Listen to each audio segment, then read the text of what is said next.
I'm Mike Noondorfer with Advanced RV here in our Cleveland facility, and I'm standing in front of Gale. So the client wanted extreme nimbleness with his van because he's going to spend a lot of time in the desert, in remote areas, so he wanted a 2500.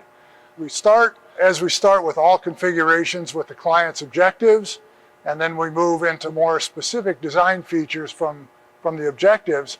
But the other thing we have to do in parallel is, along with the client's budget, we have to be aware of the weight that he's putting into the 2500. It's a challenge to build in a 2500 because 2500 is quite a bit lighter and lighter capacity than the 3500. Many clients now are picking a 2500. The 2500 with a shorter wheelbase makes it a little bit easier to maneuver in tight places.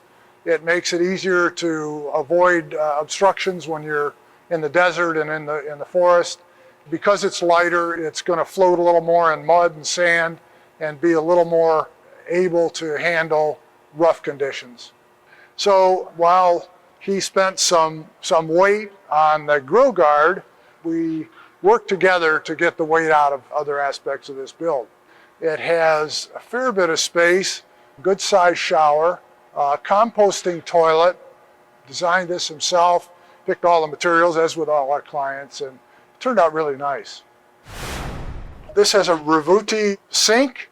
It has a filtered water separate spigot for drinking water, a kitchen sink with a remote squirt mechanism, has a cutting board on top, a drain insert, and then on the bottom there's a grill that's not going to rattle. It has plastic on it.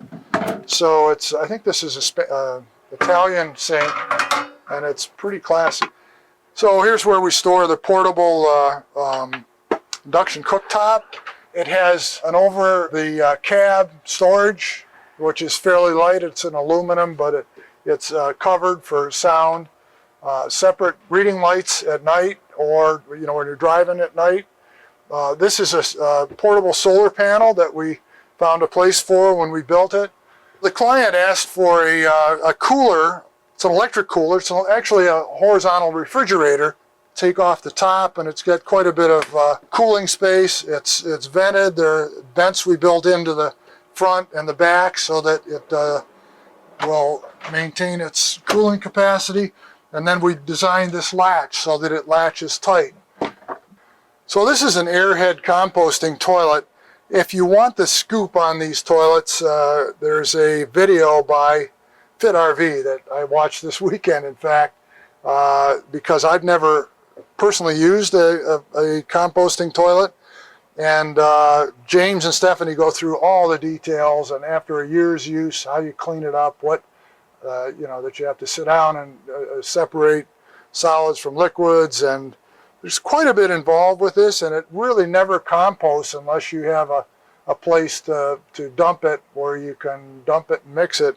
Stephanie and James fill the urine thing up every day, so they have to take it into a bathroom or something and dump it. They talk about going through Starbucks and dumping it out. So what they've avoided by putting in a toilet like this is having a black tank and using fresh water to flush the toilet if it's a typical toilet.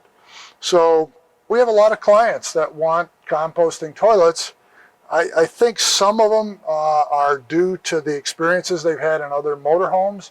What we typically do to try to avoid those issues is to create space for a lot of fresh water, a large black water tank. Marcia and I usually go a week and a half between having to change tanks, emptying tanks, and get new fresh water. So it's a choice, and it's one of the many choices that our clients make. The shower has a teak floor, night light, and other lighting, and then mixing valve for the shower, waterproof toilet paper holder, medicine cabinet. It has an extension so that the curtain comes out and makes a bigger shower. It's a functional bathroom, and there's a fair bit of space here as you come inside. You don't feel claustrophobic.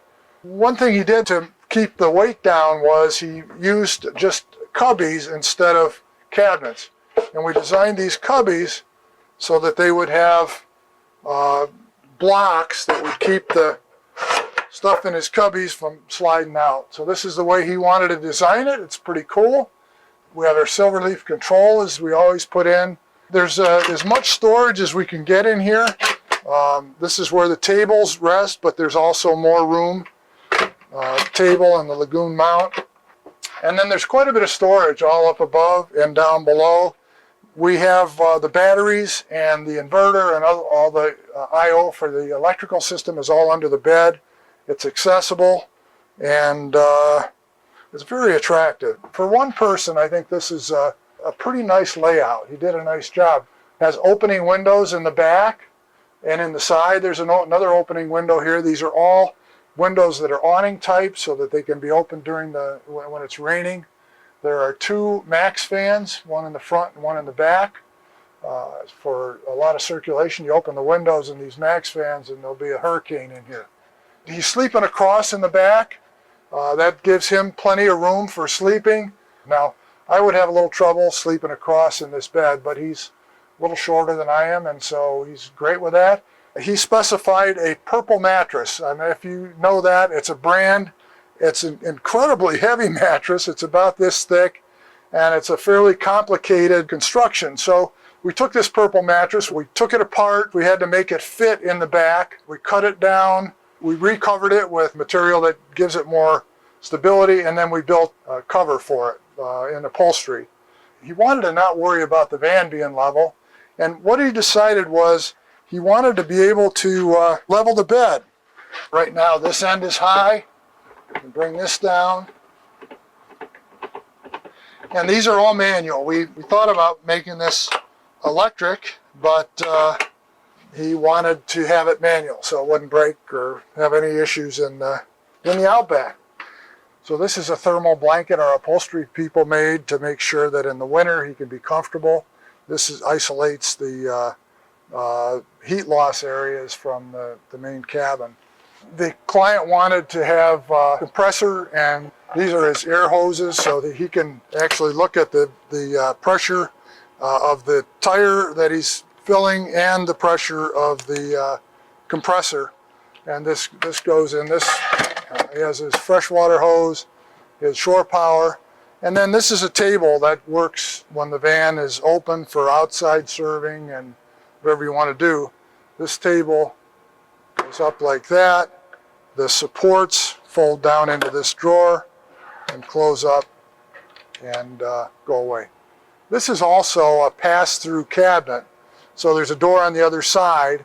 If you're not using it for this type of thing, Marsh and I put our groceries in here when we shop and then close it up and have access to them from the inside. Like every other advanced RV for 7 years, has a completely integrated lithium battery system with state of charge indicated. We've put a plug in here for his portable solar panels, and the parasitic power is very low on these units. If the refrigerator is not going, it's about 4 or 5 amps at 12 volts. If the refrigerator is going, it could be 9 amps at 12 volts. But Marsh and I were just in one of our first vans, which was built in 2012, and we had just put a new battery system in. It has less than 400 amp hours of lithium. We were off the grid for 52 hours and didn't do much cooking, but we used everything else in the van except the air conditioner. We didn't use that much.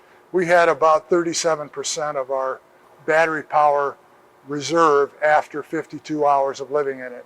So with the owner of Gale's plug-in solar, in the desert especially, he could be pretty much self-sufficient.